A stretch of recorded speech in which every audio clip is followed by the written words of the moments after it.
Would everybody rise to the Pledge of Allegiance? I pledge allegiance to the flag of the United States of America and to the republic for which it stands, one nation, under God, indivisible, with liberty and justice for all. We'll call the meeting to order. Roll call. Mayor Westergaard. Yes. Stankham. Yes. Jensen. Yes. Frank. Yes. Waltman. Yes. Beckman. Yes. Public forum. Anybody here speak at public forum? I have something.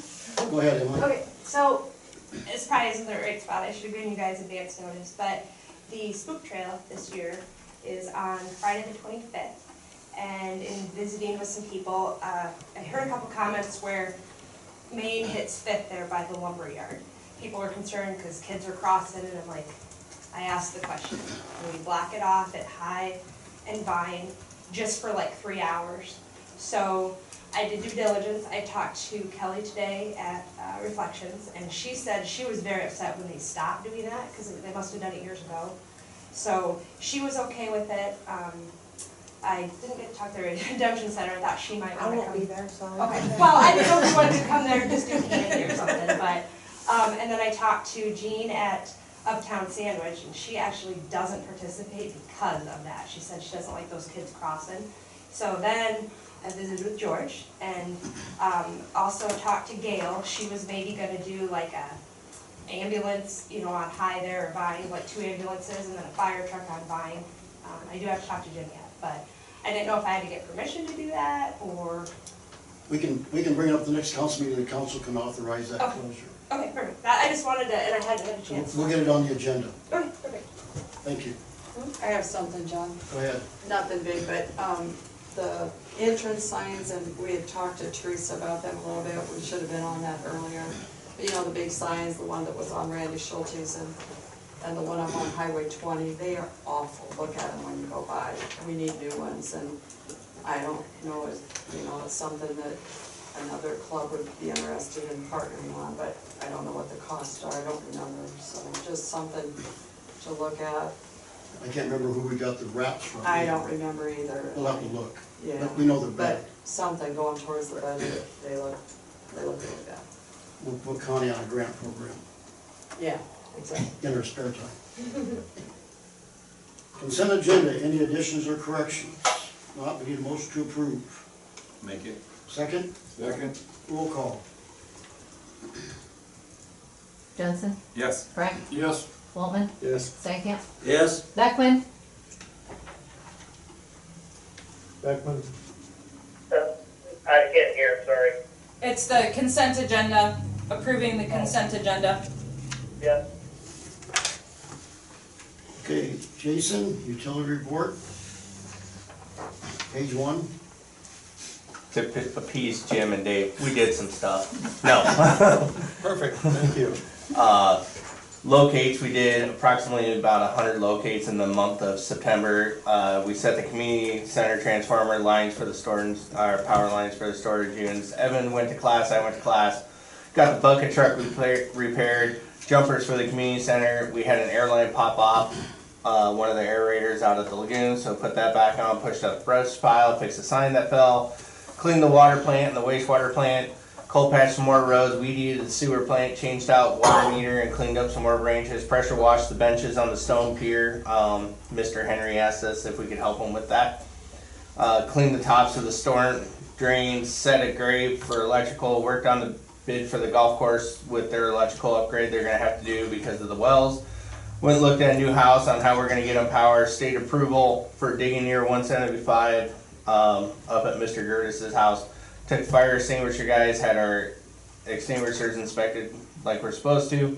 Started the step feed program for the wastewater treatment plant per our program with Sagar. Talked to several contractors about projects. Still finding a lot of people dumping stuff at the dump that we don't take or burn or whatever.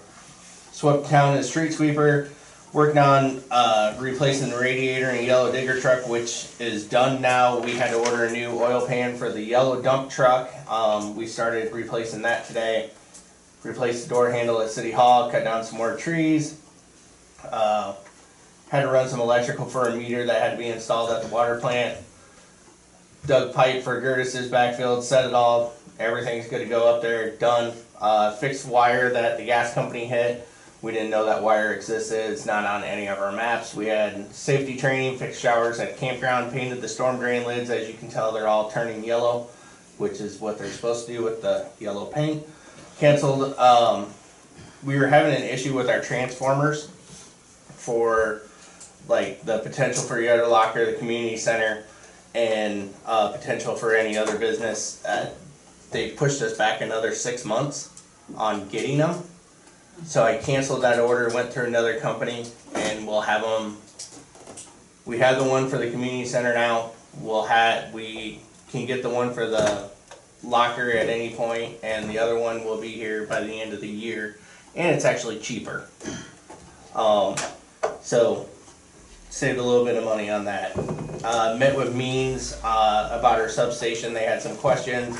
Worked on plans for a building over the influence tracker, replaced a couple meters, still working on the lead and copper reduction rule per the DNR.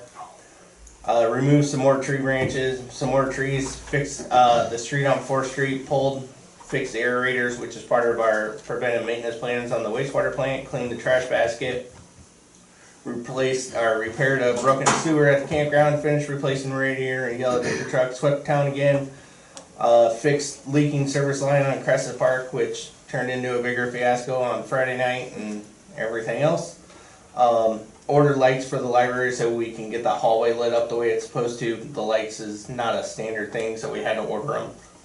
Watered the trees, installed the lights in the stone pillars down by Crescent Park, and fixed the light at Arrowhead and Partridge in a Pear Tree. How many residents, how many parcels are we still looking to, so on the lead and copper rule? Do we know? I'm sure there's at least 100, if not two, yeah, you're one of them.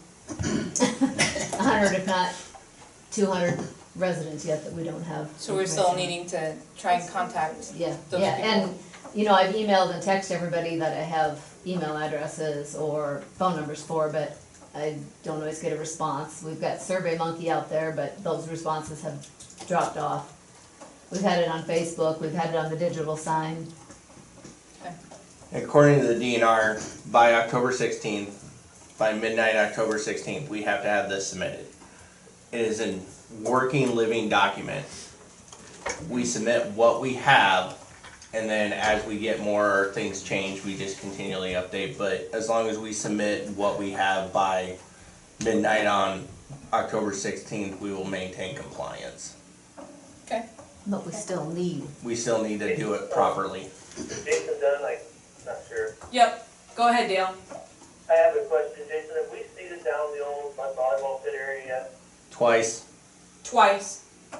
Okay, I just didn't see any grass growing. I was just kind of curious. Well, probably could use some rain. Yeah, like everything. But thank you. Jason, I had a guy ask today, do we have a plan for stump removal on all the trees we cut? We're working on it. That's what I told him. Very good. Add it to the budget. City administrator report. I attended the Iowa League of Cities conference, the 18th through the 20th of September, and then I took a little bit of a vacation, for about a week. In the meantime, we've been working heavily on the community center, trying to work with the board on getting the rates set, rules kind of in place. We have a pretty good list of people that want to rent it. In fact, the phone call that I took today would book all of September of next year for each weekend. So, and we have several others that are after wanting to rent it as well. So we're been working on that. I've been talking with soda vendors on what it would take to get fountain pop located at the bar, and how that would work. Met with a contractor last week to go over several items that I had on my list. One of them was the parking lot, where we're at with the retention ponds and those different things. I've started working on, we have several reports that are due to the state this month, so I've been working on that. and just trying to keep everything going here, so. Thank you. George here? George is not here, he had a doctor's appointment with the child. We'll pass that on. Okay, we'll move on to building permits. Hey, I did hear, one thing that our police chief's moving to the city. Yes. He's working on it, yep. Yep, he's working on it. That's great, I heard he got a house for it, that's awesome. Yes. Eric, all the building permits are okay? Yes, yep, Outcast redesigned theirs 3 or 4 times to get it to fit on the property, and it's great, so they're all good to go. The only one that would possibly be a question would be Dwayne Schultes for the steel shipping containers. I know that there was a question about access off of the highway, and he does have a permit, and I think he did build a driveway off of the highway. So I do know that was one of the questions, and I did get that verified today. We have a motion to approve those building permits. I'll second it. Roll call. Jensen? Yes. Steinkamp? Yes. Waltman? Yes. Frank? No. Beckman? Yeah, Okay, we'll move on. We are going to open the public hearing on the proposal to enter into a general obligation corporate purpose loan agreement. Is there any input from the public? The only thing that I received in my office today was a statement that says to the mayor, city council, city administrator of Lakeview, we are deeply concerned with the spending the city of Lakeview has taken on and are opposed to any new taxes. Our property taxes have increased significantly over the past few years, and you need to figure out how to pay for items without raising the taxes, spread it out and take it from your current budget, as we are paying too much now. This is especially a hardship for citizens who live on fixed incomes since the water sewer rates are increasing. Please reconsider the general obligation bond to increase taxes at any rate. Thank you, sign the opposed citizens of Lakeview, and it has 1, 2, 3, 4, 5, 6, 7, 8, 9 signatures on it. Anybody else? I talked to Jimmy Girls right before I came up here, and he's worried about if we do this bond for the full amount, and we got township trustees we gotta worry about.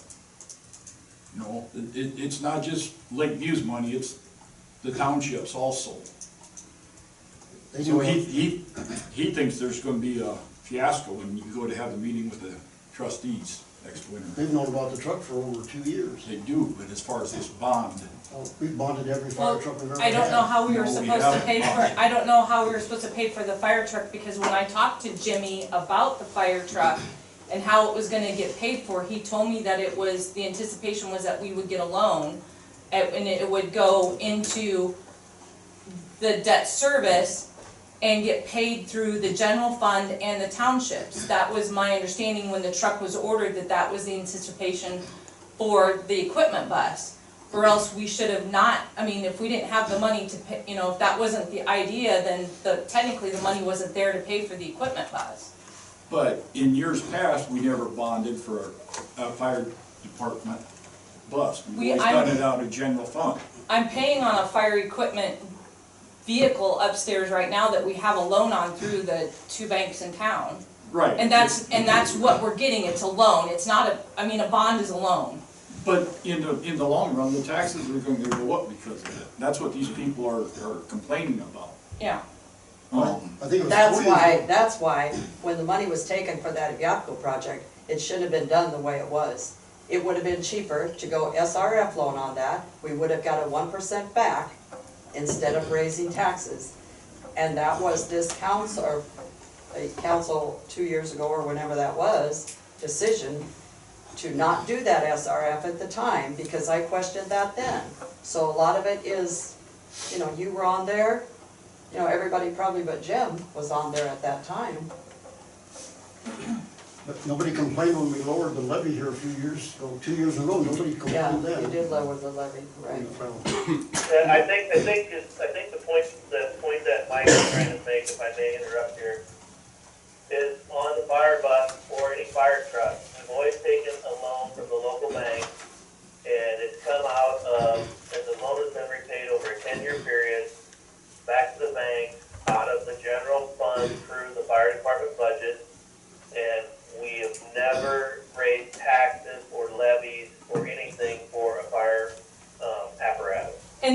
and that's the intent. 4 years. That's the intent. Basically, this bond is getting a loan, and I've already instructed the bonding person to go to the local banks here. So basically, that's what you're doing, is going to the local bank and getting a loan for the fire bus, and we will pay for it through the general fund and the township dollars. Okay, so that's a simple question, so I understand everything better. So on this general obligation corporate purpose loan agreement, or bond, whatever we wanna call it, for proper terms, we will set that up with a repayment and not, increase the tax levy to the citizens, is that correct? For the fire equipment bus, yes. For some of the other items, you can probably take some of it out of local option sales tax, like for the street sweeper. Some of it can be paid out of local option sales tax. Some of it, that's the VAPCO project, that's gonna be TIF dollars, so that is going to go into, probably into the debt service levy, but it's gonna come off of the TIF dollars. So there's certain setups with it that you can on repayment. I can't guarantee when we get down to budget that we're going to be able to budget the entire amount out of the general fund off of a $900,000 loan. Especially when you got $400,000 of it for the VAPCO project is slated especially for TIF dollars. So at this meeting tonight, we are not voting at any point in time, whether it's resolution, taking official action, or proposed to enter into general obligation corporate purpose loan agreement. We're not voting to increase the tax levy for the citizens of Lakeview for that $900,000. No, all you're doing is agreeing that we are going out to get this loan for what we have already spent. Okay. That's my question. Just because it's going to be for the equipment bus, it's going to be very hard to explain to the trustees, and I think it's best that we do it like we've discussed. And Well, yeah, I mean, the council gave permission for the fire department to purchase the bus. right, the trustees are going to, my understanding is, what I got from Jimmy was that the trustees were gonna be responsible for their share of the equipment bus to pay the loan, the bond payment. Right. Okay. Thank you. Any other comment for the public hearing? I only have one comment, and it's a moot point at this point. And Teresa might argue with me. I'm not so sure, and it was prior to Teresa, I'm not so sure that that was a proper, a legal or state recommended use of TIF money to put out there. That did not improve economic. TIF money, in my opinion, should either bring in revenue, it should create jobs, or it should provide an amenity for the community that the residents have access to. That didn't do anything for VAPCO other than fire protection. They didn't need it for jobs. And to use TIF money for that in hindsight, I think was a poor decision. That doesn't matter, that's been done, but I'm just saying that you might want to be careful with TIF funds. Anybody else? Close the public hearing. Resolution taking the additional action on the proposals, or motion to approve. So moved. Second, Second. roll call. Walden, Yes. Jensen, Yes. Stankham, Yes. Frank, Yes. Beckman. Yes. Okay, we're gonna switch, we're gonna move 17 up and 18 up right now, so we're gonna consider options for the water supply line for the storage units owned by Triple S Developers. And our options are, So the last council meeting, we talked about it, it's either boring a 6-inch line underneath and having the 6-inch line, and then we still have to extend it. That way we can still get services to the storage units, or boring a 2-inch line. If we bore a 2-inch line, if they add more units, we're gonna bore again. If we bore a 6-inch line and we take it up close to the building and he builds more buildings, whether one more building or 17 more units, we can attach onto that 6-inch water main and carry it on down the line. There is a price difference in cost in it, but what we need to do is figure out what path we're going with. So basically you have the 2-inch line, water line, which would be boring a 4-inch casing for. That price tag is $17,072.40. Boring a 6-inch water main and taking it across the road, you're looking at $41,280.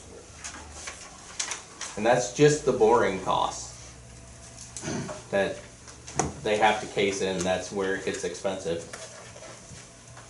Maybe So- a dumb question, but can you fit boats in those storage units? Are they big enough for that? For like boat storage or? Yeah, they're 25 by 60. Oh, okay, sorry. Yeah, I no. didn't know. No, I just okay. thought, because when we first moved to town, Yeah. we had to go like 50 miles out to find a storage unit. Yeah, So no. I just think you're gonna. These build ones one are a and little you- different than just a storage unit. Right. They're more of a condo where they can be finished, heated, bathrooms. Wow. I just think So- you're gonna build more than you think. I'm sorry. No. So it's my understanding that if we go with the 2-inch, that if he wants to expand down the road, we're gonna have to redo it. Correct. Back to it. Actually, the 2-inch is probably, I'm out of water at the car wash, I can't keep up. The 2-inch is probably gonna be used for the car wash. And then my 1-inch that's over there now is gonna go to the storage unit. That is all that's ever gonna do. I mean, But if he adds more units, we can't tie off that 2-inch much more. If we're throwing 6 service lines off of it for, and all my other car washes have 2-inch to them. Granted, this one's not as big, but I had to put a tank, like I said, and a pump to keep up because I don't have the water supply there. And that's because I added on. I mean, it used to be, if you remember, 2 pan bays is it. I mean, I've added on and that's where I've run into the problem. But I mean, Super nice, super nice. So, on the new building condo units, how many units are in there, 6, 8? 6. There's 7, yes, but 7? one guy has purchased Each one of them has 2. their own water meter, correct? We can do it either way. I'm set up to do it either way. Yes, so that would be preferred, is that each one would have their own water meter so that you knew which one was using what. That's. And you would build them individually, correct? Yes, that's, Water and sewer. mm-hmm. So, I mean, we have no development agreement for that parcel, but it is, if I'm correct, it is in our ordinance that we have to provide water to the property line with a tapping fee to them. But am I correct with that, Teresa, that you need to get water to that property? Yeah, we have to get water to that property. Right, so, and then we would have 7, at right now, we have 7 6 probably. on I'm not gonna that say. new line, correct? Potentially, he's got one person that has purchased 2, so if he were just to water meter the one, you know, They're gonna do Yeah. one service. they're gonna do one service, so then there's 6 water meters instead of 7. And I have sale pendings on a couple and a lot, probably the company has looked at, I can't make a guarantee, but I can guarantee I'm selling them. So Right. at some point, whether it be a business, another storage condo,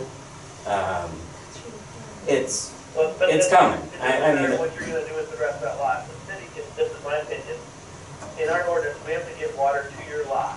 And then what you do with it after that is your baby. We do not have to bring it to your building, we have to bring it to your lot line. That is the way it is. in Well, Yeah, that's fine. we have to take it to a curb stop. So where we would put that curb stop, you know, that's our responsibility, is to have it from service line from the water main to the curb stop. And the curb stop is normally located at the property. For the most part, yes. So, the city is responsible for bringing, whether it's a 2-inch or a 6-inch, we need to get water to that. Without having any type of development agreement or knowing what's going on, whether it's a 2-inch or 6-inch, we're doing what's in our code, Correct. Yes, correct? yes. Yep. Well, the question is, do we want to do it once or do we want to dig it twice?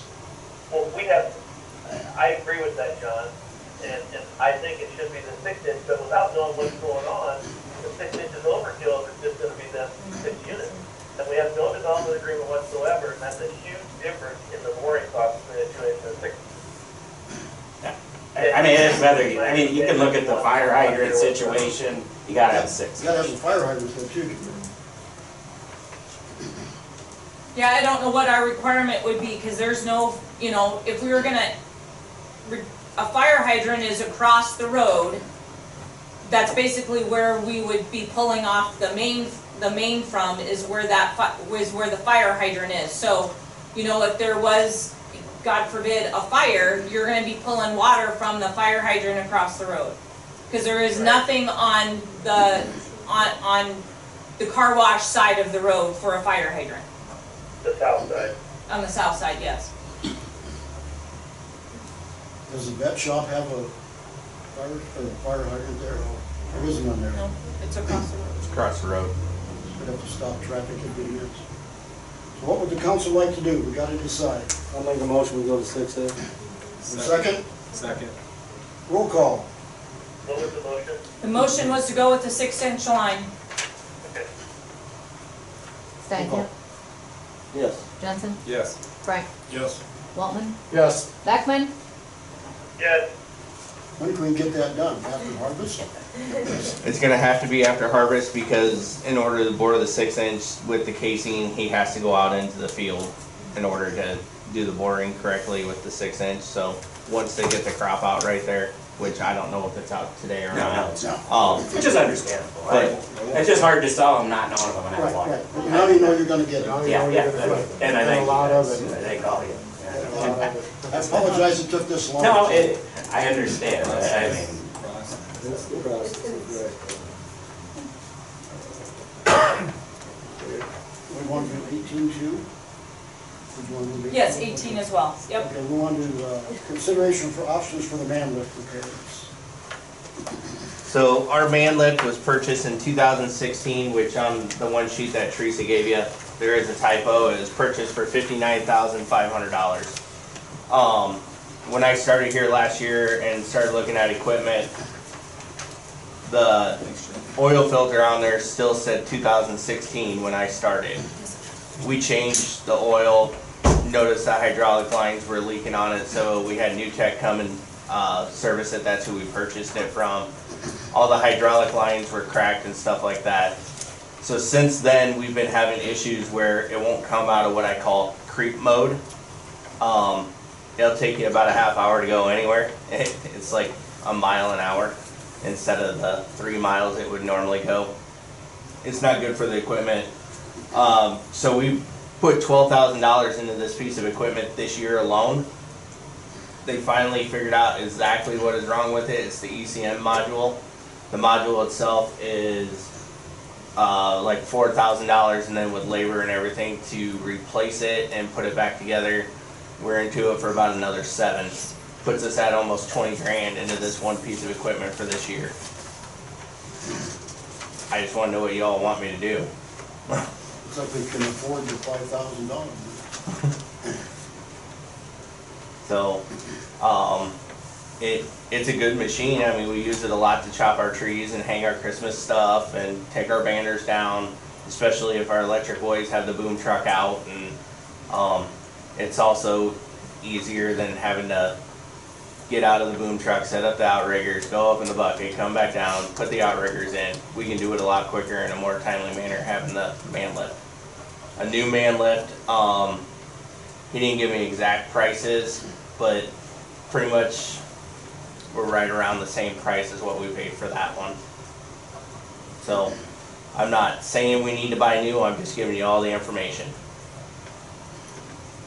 So we can put 7,000 in this one to get it up and running, or we can buy a new one for 6,000? 60. 60,000. If it was 6, we wouldn't be talking. Yeah. Got it. So Yeah, overall, we I was would reading have put close to 20 grand into this because we've already spent 12,000. Another 7 will put us up to almost 20,000 on repair bills for this year. Hopefully it'll last. Well, one would hope so. Yeah, if they, it sounds like they discovered what's made the problem, so. I guess we need a consensus. Everybody want to just fix the damn thing? And I'm okay with that. I just want you guys to have all the information, cause in my opinion, $20,000 is a lot of money. Well, we've already We spent, spent 12, Yeah. you can't guess it. so A motion? A motion to fix it, I'll make that motion. I'll second it. roll call. Frank, Yes. Stankin, Yes. Jensen, Yes. Waltman, yes. Beckman, Yeah. Okay, we got that fixed. We'll move on to Brent. Give us all the information you can. I did print them off of Performa, so they have that. So you do have a pro forma? Yeah.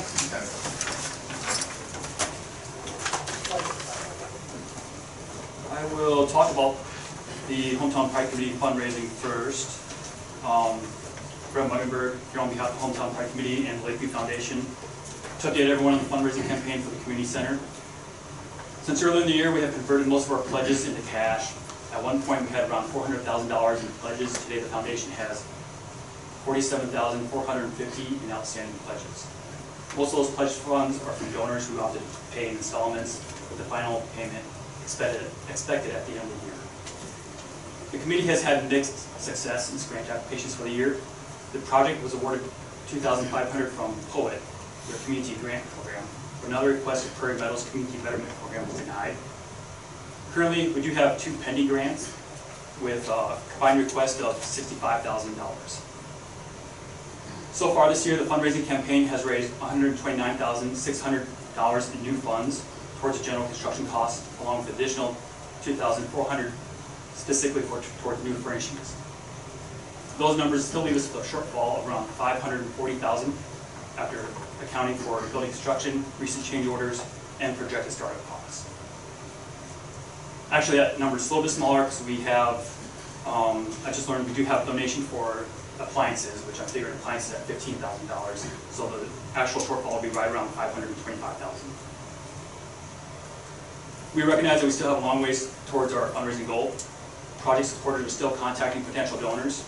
In the last couple of weeks, those efforts have raised over $11,000. A few weeks ago, we unveiled a program where donors can help fund furnishings for the community center by donating $100 for a chair, $500 for a table, or $1,200 for a table set. So far, that campaign has raised $2,400. A holiday tour of homes is also being planned as a fundraiser in December, where individuals will have the opportunity to tour local private homes participating in the event.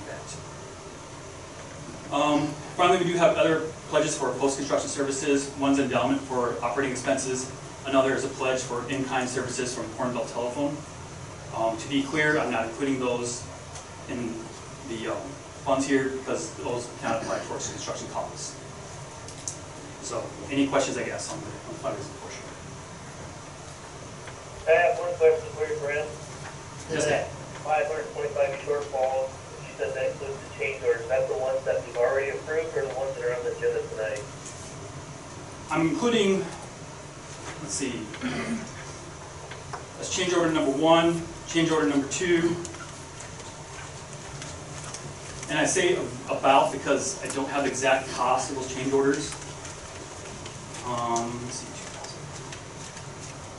So change order number 1 was for the gas line, correct? which I'm counting as $5,000, yes.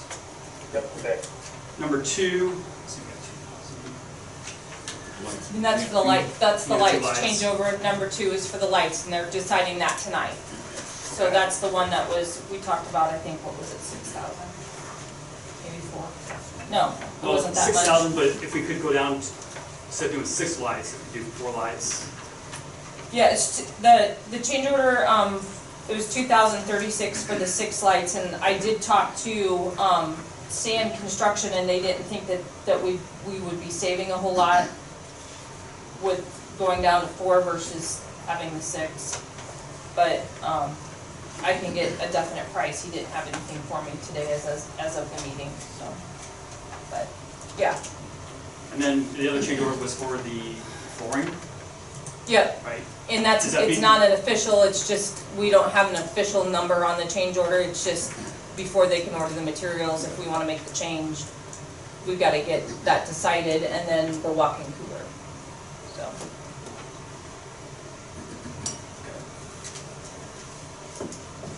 I guess, let's see, walking cooler.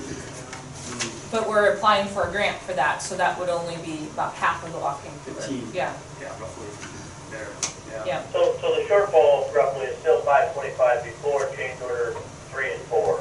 Probably, yes.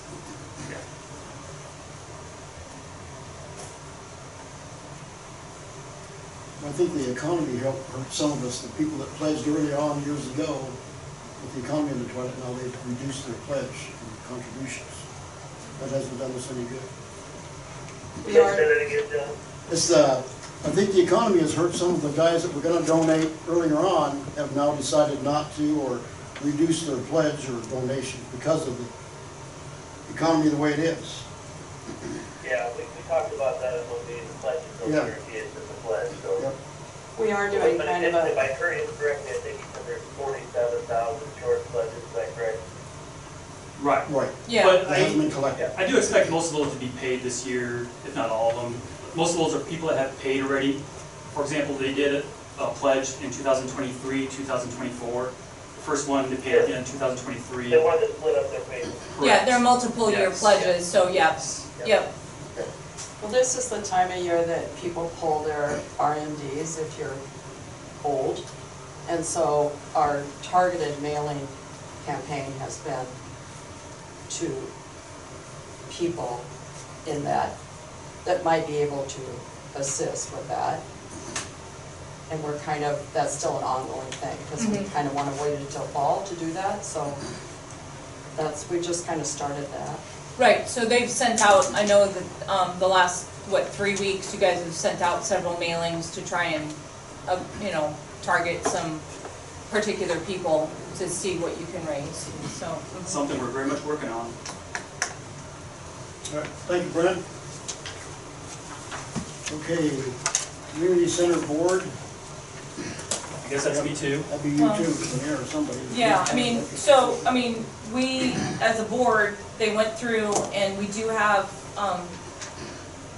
a community center general manager job description, and we would like to have the council approve that tonight so that we can, start possibly advertising the position and looking, to see what candidates are out there that would be interested in this position. So I know you guys have that in your packet, and we'll entertain any questions on that.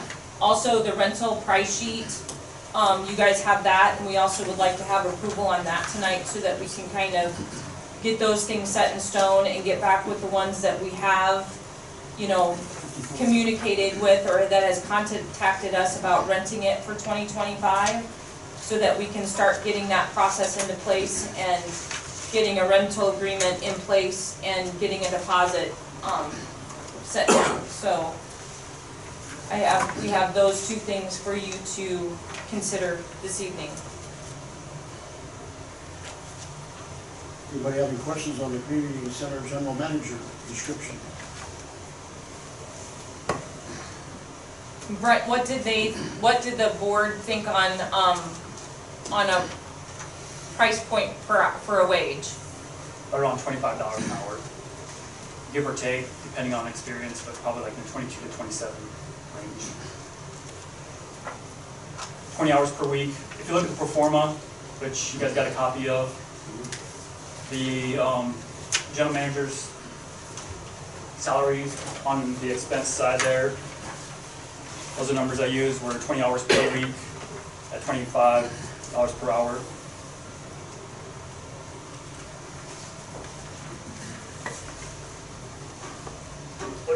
What's our rate for our campground manager? 19 per hour. But that includes the campsite, correct? Yes.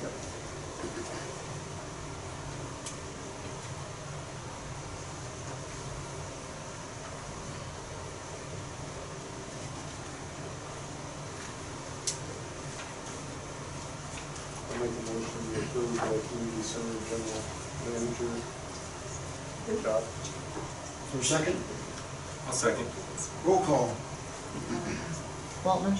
Yes. Jensen? Yes. Stankham? Yes. Frank? No. Beckman? I didn't hear The motion was on the manager, the job description. oh, yeah. Yep. Okay, the That's a rental, part-time position. yes. Yes. Okay, the rental price sheet and agreement, everybody read that? We'll try to be attractive enough the first year. Exactly, our Maybe goal you have a there. question on that, and clarification, maybe you do or don't know. But I see if you're right, you rented it for Friday and Saturday, it's $9.50 per day. But if you do the weekend package, it's $1,600, that goes 8 AM Friday to 5 PM Sunday. Does that make sense? Or am I reading that wrong? That's, the board, yes, you're reading it correctly. The board decided to offer a weekend package that would be all-inclusive, at that price point. And then if, you know, if somebody just wanted it for a Friday or a Saturday without any extra time, basically, the weekend package is for a wedding reception. Okay, so that's Friday or Saturday, not Friday and Saturday. Well, the weekend package would be Friday at 5 for those that wanted to decorate. Now, if you wanted to have a rehearsal dinner that evening, then that would be in, I believe we were charging extra for the kitchen, for use of the kitchen, I think. There'd be an extra charge for a kitchen. Yes, for the kitchen, and then if they wanted to use it on Sunday, Sunday would basically be for, use of, you know, types of cleanup and different things. And then there would I be. like the weekend package thing. I think I was misreading that second line down where it says Friday, Saturday, main room building, $9.50 per day. I was reading that as you're gonna rent it for 2 days, which Oh, no. is $1,900, where you're better off doing the weekend package. I'm sorry, I was just reading that. No, if you wanted to just rent it for like Saturday, or if you wanted to rent it for Friday, then it would be the $950 per day. Okay. I mean, I think that's a pretty attractive price. Templeton, you know, we'll just compare it to them. They're at $1,500. They don't have a hotel nearby. I think Denison. what's that? Templeton, the Templeton Center. Right. Oh, okay, Templeton, okay. Denison, their Boulders conference, one, they have a hotel there and everything stuff, but their wedding package, I think it goes from like $1,200 to $3,400. So, you know, this is a very competitive rate. The idea is there to, you know, kind of make it attractive. We have a motion to approve the rental price agreement. I'll make it. Second. Roll call. Jensen, Yes. Waltman, Yes. Stankham, Yes. Frank, No, Beckman, The motion was for the rental price sheet. Yeah, the rental price, yeah. Okay, number 11 is consider change order number 2, that's some lights under the canopy. So currently, there are not, any lights under the drive-through canopy that would be on the east side of the building. So the contractor asked me about adding some lights, and I asked him for a price. And, they're LEDs, so, I mean, when you're standing under it and you're looking at it, because I was wondering if 4 lights would be enough, and then you're looking at it, and I was like, well, the 6 lights would probably fill the space a lot better. So for $2,036, that would be, you know, 6 can lights, LED can lights, that would pretty much brighten up the space. And then, the labor and everything to install them. And the reason, I mean, we're kind of looking at this is so that they can close up that soffit, because right now it's still sitting open until a decision is made. It would help us open us, we don't fall down. It wasn't in the original design, so I guess when they put it through, that was something that wasn't included.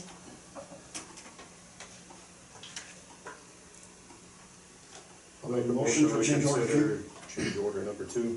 Second, I'll second it. roll call.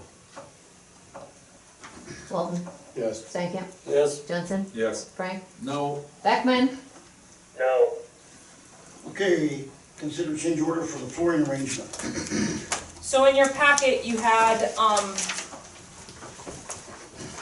kind of a flooring guide, and as we were working on this, basically what would be changing is adding luxury vinyl tile, basically along the bathroom, so it would be on the east side, and then along where the serving room and the conference room and the utility room are on the west side. So it would basically be connecting the luxury vinyl tile from the stage and the dance floor to where the bar area is, and a pathway, a 4-foot pathway along the east and the west side.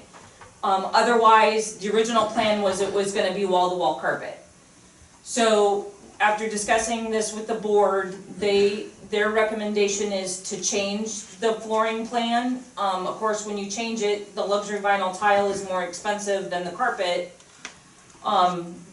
So that's why you have it in front of you for the flooring change. You know, either way, the concern of the board was that you would have, you know, a pathway that would be set up along those east and west sides that would then, you know, potentially be more wear than the central floor of the main ballroom.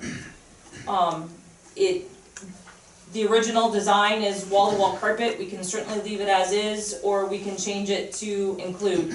The only reason is, you know, it's hard to change it after the fact than it is to change it from the beginning. Are these carpet squares or old carpet? They're carpet squares. So yeah, no, it wouldn't be rolled carpet, it would be the carpet squares. So you could, over time, you know, if it required us to lift them up and replace them, if they began, I mean, it's commercial carpet. So, you know where commercial carpet, you know, if they change the fluctuations of the pattern, you might not see it as a run, you know. But it just was something that we wanted to present to you as an option. But the extra money, I think it was, what did I give you in the, I apologize, I didn't bring my sheet. 2420. Yeah, 2420. So.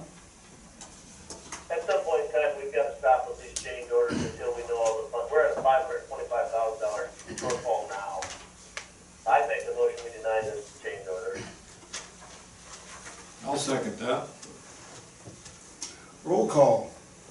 Okay, so the motion is to deny the change order. Yep. Beckman? Yes. Frank? Yes. Jensen? Yes. Stankham? Yes. Waltman? Yes. Okay, we consider options for the walk-in cooler. Okay, so we applied for a quote, based on, and I think on your packet, I gave you options A, B, and C. We applied for a quote, or for a grant, based off of option A, cause that's what we had at the time the grant was due, the grant information was due. A is a walk-in cooler with glass doors, for merchandising glass doors. It would be 2 merchandising glass doors.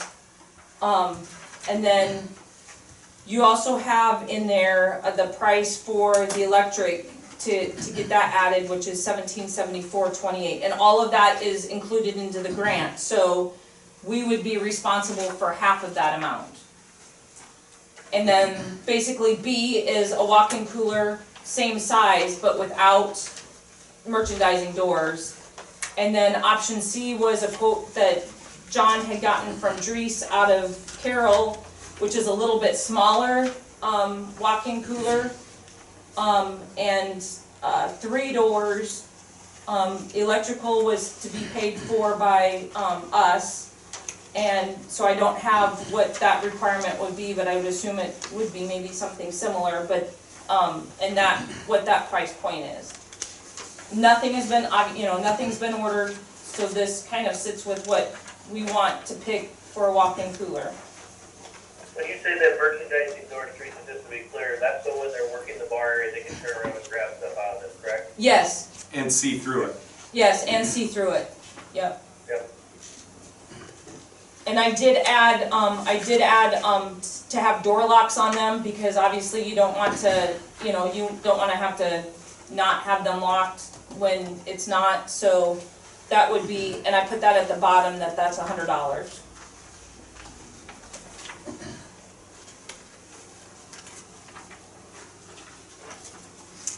So the total for option A is $26,500.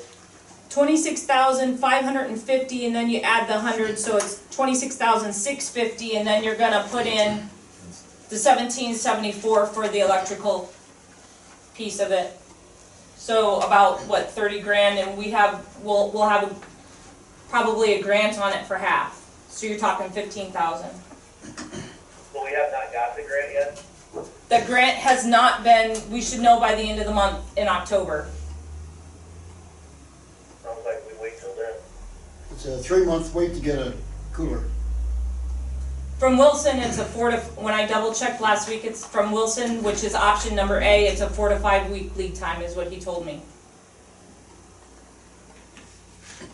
So we can. I would have to say that walk-in cooler was not in the original plan. Do we know about the grant? It was the council that have added the walk-in cooler. Right, so I mean, if you guys wanna wait until we know that we have the grant for sure to make this decision, I mean, the biggest thing is accounting for the electrical piece of it as the electrician gets there. So that we aren't back, cause he's doing rough-in electrical now. And if we have to go back after the sheetrock's placed, and also, plan for where it's going to be in the building itself so that we don't, I'm trying to make it so that that's one of the last places that they go to work in case this doesn't go through. I would be fine with my motion to make the motion that we do the rough-in for the electrical and wait on the grant for a walk-in cooler. We're at a $525,000 shortfall yet, so that's my motion. I'll second that. The motion is to do what? Motion is to accommodate for the rough-in electrical, but then wait on the decision on the cooler until the grant is decided on. So can I say one thing before you vote? That's correct. I think we need a walk-in cooler, but I think we need, and I stressed it when we were doing the plans for this, that it needed to include a walk-in cooler when we were bidding it to start with. But with this shortfall and $30,000, I think we need to hold off until we know we get the grant, but I'd like to do the electrical just in case someday we can add it. It makes it a lot easier. So That's my motion. when do we expect to hear from the grant? I was told last week that we potentially could hear by the end of the month on the grant. That's the end of October? Yes, And then- early November. Okay, so then, if we put it back on the agenda for the meeting of the 4th, that'll give us 1, 2, 3, 4, 6 week lead time, you said? So yeah, they told me 4 to 5 week lead time on the Wilson one. The one from Dries is, what'd you say, 12? 3 months. Yeah, 3 months, so. Okay, so, Well, the Dries one seems to be out anyway, it's smaller for more money. yeah, so that'd give us around December 16th, what's the estimated time for everything to? Well, right now, the contractor was supposed to have it done by December 15th. That was the original, but I don't know that, based on various things, if it's gonna be completed by then. I just wanna say something before you vote. So in the first place, one of the council members recommended this walk-in cooler. We told him at the time we were trying to stick to our budget. I think the walk-in cooler's a good idea, I'm not saying it's not. But you knew it was gonna cost money, and then we went from 100 by 120 building to 100 by 140 building based on a council member's recommendation. I don't think that's a bad idea either. I think those were two good ideas that happened, but they cost money.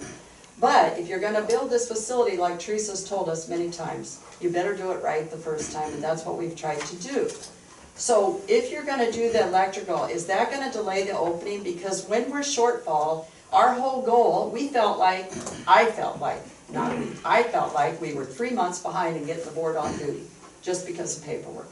So you can't rent it until you have everything ready to open. We have lots of people want to rent it. That's where the money's gonna come from, to help with any shortfall that we do end up with. And the longer you delay things, the longer we might not get it open on time. And I just think it's a big risk. And if you put the electrical in, how do you know which cooler you're going with? How do you know if the electrical is in the right place? I'm asking that because I don't know those things. Thank you. Well, the grant was for option A, the Wilson one, which is a Right. 5 to 6 week lead time. And we roughed in the electrical for it. It's not gonna slow the opening down, in my opinion, so. We can't keep finding money off the trees all the time. So the motion is to do the rough and electrical for the walk-in cooler, but wait on the actual, like, you know, ordering of the cooler or anything until we find out for sure on the grant. That's correct, that's my motion. And Mike, you seconded it. And Mike seconded it. Roll Okay. call. Beckman, Yes. Frank, Yes. Jensen, No. Steinkamp, No. Waltman, No. motion fails. Motion has failed.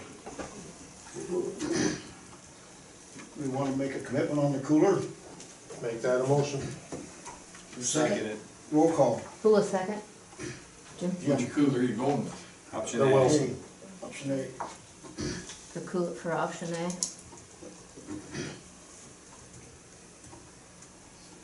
So who, I'm sorry, who motioned and who second?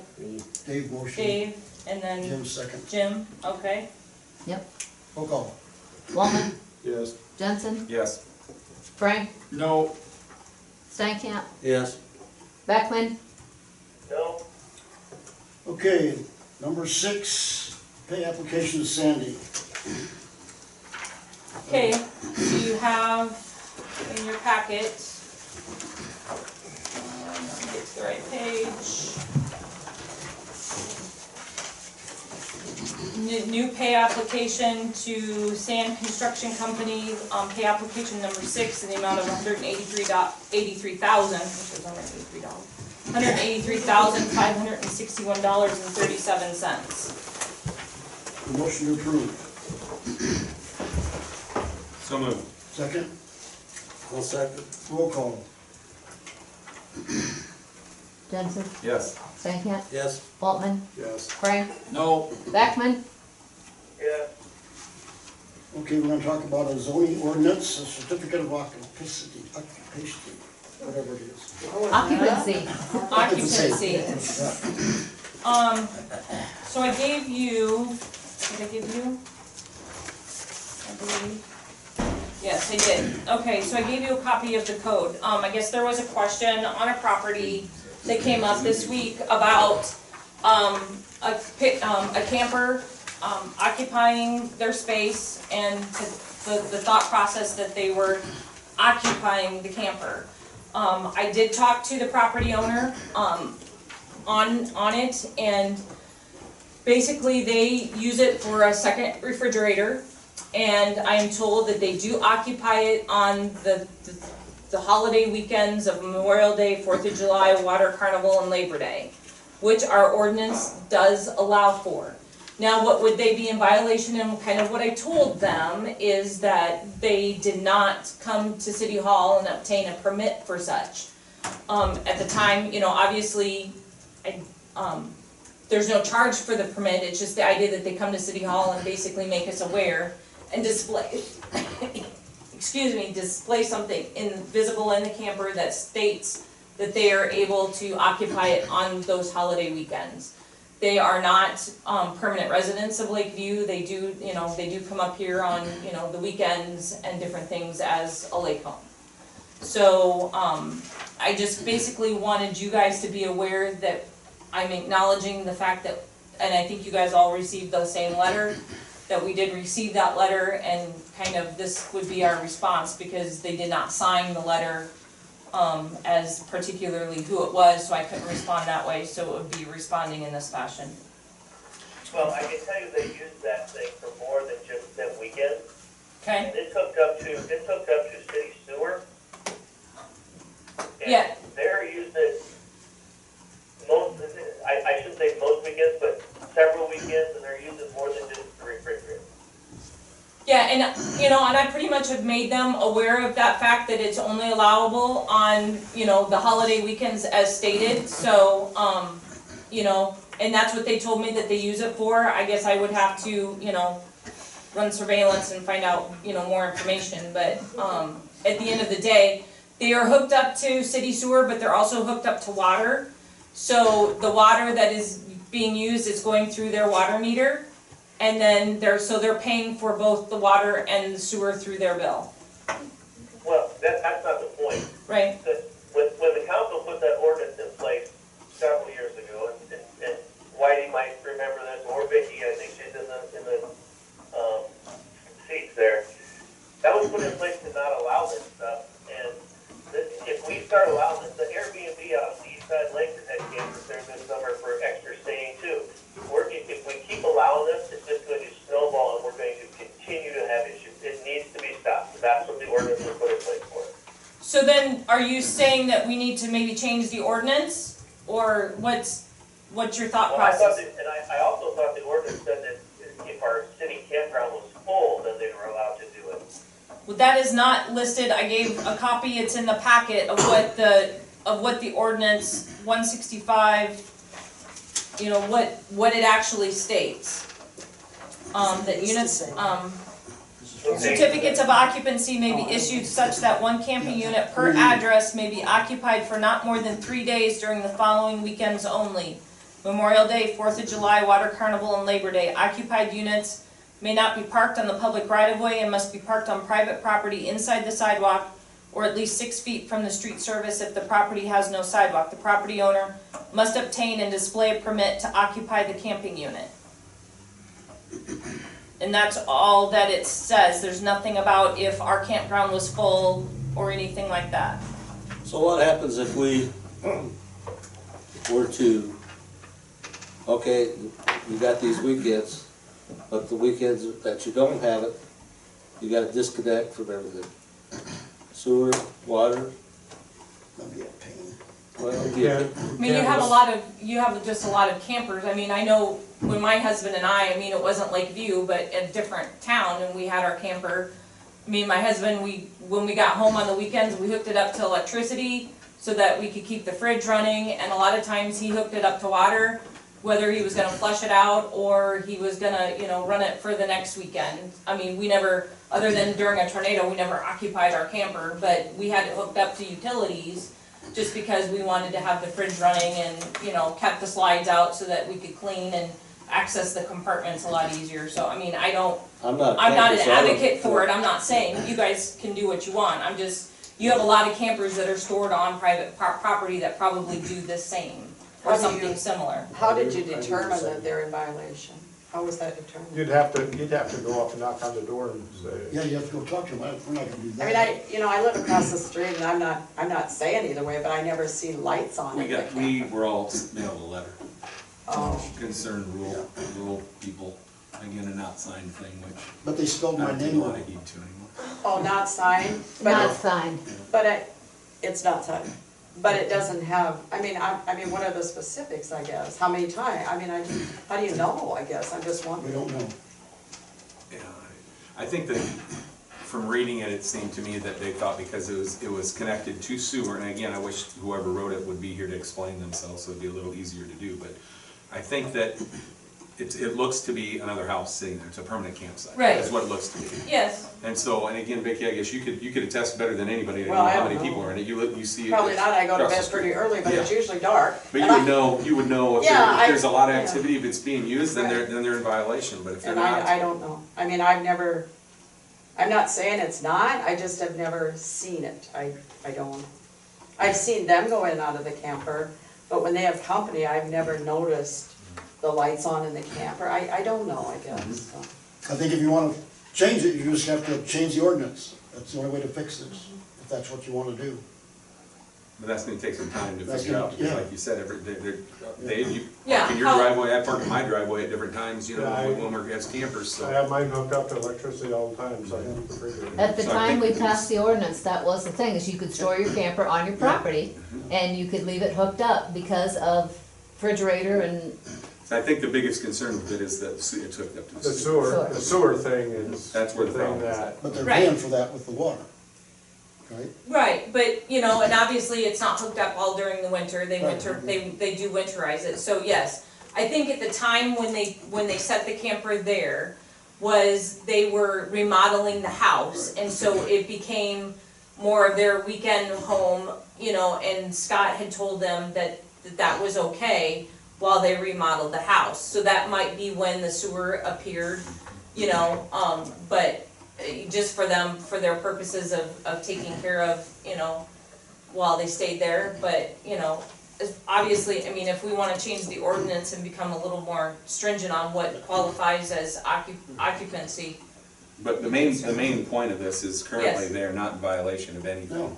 Yeah, other than coming Unless to they're- town, or unless they're coming to spending City too Hall and not getting Yeah. the proper Which permit. is not a Right. not a major situation We anyway, could so. certainly find another way to chase somebody out of town. Mm. If that's what we're Yeah. doing. So, It's been addressed, I think. Yeah, we It's- talked about it. so, Yeah, I think we talked it through, so. Okay, we need to consider proposals for the audit. so, I put out a request for proposals to a couple of different CPA firms. I received one back, which is the one that has been doing our audit.